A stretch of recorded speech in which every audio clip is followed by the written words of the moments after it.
The second type of signal bar is when there are two consecutive bars with the same direction. This also means the start of the trend. So to qualify for the two consecutive bars, the first bar is weak, so it is not good enough for you to enter the market.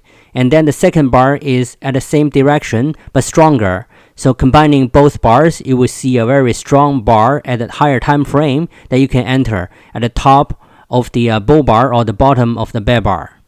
Here is an example. The market goes up, pulls back, and then you can see that this doji bar is very weak.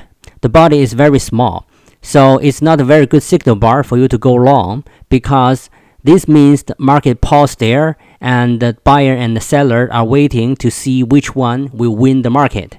So when you see this bar, you want to hold your position. That is because after this bar, the market could go either way, either up or down, and depending on the strength of the direction.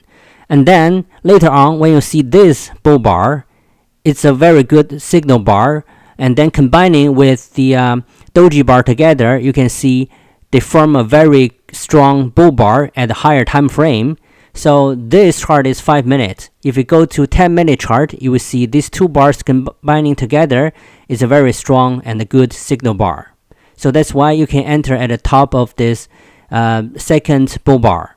Also, for these two consecutive bars, it doesn't have to be an inside bar for the second bar. As long as the first bar is weak, the second bar is strong, so combining together, it is a strong signal at a higher time frame. We'll have videos on the inside bars later.